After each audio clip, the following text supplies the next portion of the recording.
Thank you very much, Jenna. Well, March is Nutrition Month, and here to help you better understand what should be going into the shopping cart, we've got Amanda Nash with the Dietitians of Canada. Let's start with the fact that, most Canadians don't actually know what they're supposed to be doing when we're wandering around the grocery store. You're right. Dietitians of Canada did a poll last year, and we found that 63% of Canadians don't know how to make a healthy food choice at the grocery store at least half of the time they visit it. Wow. So that's a lot of people not knowing how to make a healthy choice who want to make healthy choices. Okay, yeah, so they want to be healthier. Yes. The question is whether they have that knowledge. So let's start with, what should we start with? Grains? When I'm shopping with grains, what do you think of? Grains is a great one. Right now it's a big fad to eat gluten or wheat-free. Yes. And for some people who have celiac disease or people who have a gluten sensitivity, you will want to limit your gluten or eliminate your gluten. But for the general public, it's healthy and you can eat that. What you do want to look for is whole grain. All right. So when you're looking at a whole grain, it should be the first ingredient listed on your grain product. It should say whole grain and then the type of grain. Okay. So this here, we'll look at it. The first ingredient is whole grain wheat, and then we know it's going to be a good choice. Look at that, including the germ. Including the germ, and you want that germ in there as well. It's got all those good nutrients. Okay, now when it comes to my yogurt, what do I need to keep in mind? So when you're looking at yogurt, it can be very confusing. There is lots of different varieties of yogurt out there. The big thing you want to look at is the sugar. So we're looking for a lower fat. You want 2% or less for your milk fat. Okay. And then we're going to look at the sugar. Yogurt naturally has some sugar, about 11 to 14 grams. But you want to try and choose the unsweetened if possible, and then add your own flavor at home. Add your fruits, add your nuts at home to the unsweetened yogurt, plain yogurt. Okay. If you do buy sweetened yogurt, now remember I said 11 to 14 of those grams of sugar is natural. Yeah. Let's look for 20 grams or less, and then we know it's not going to have too much added sugars. Okay, so this one's coming in at 3, so we're all right. So we're okay with that one. Can we quickly touch on the trend of the Greek yogurt?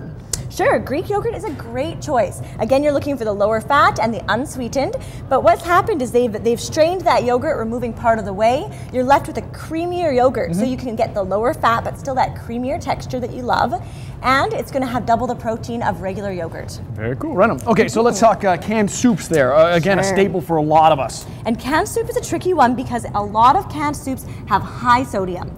Most soups are going to come in at 600 to 1200 milligrams of sodium per cup. Whoa. And that's a lot. Yeah. So what you want to look for is less than 500 milligrams of sodium per cup, and you know you're on the right track.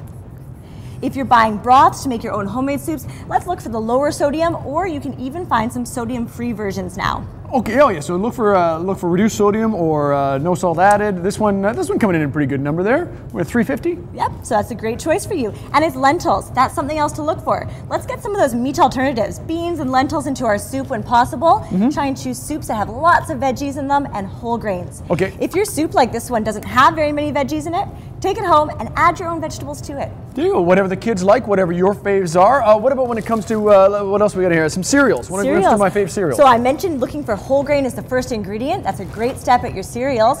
But you want to make sure you look at the whole picture as well. Because if your first ingredient is whole grain and then the next 6 ingredients are types of sugars, it's probably not a good choice. So for argument's sake, if I saw whole grain corn, then whole grain wheat, and then sugar.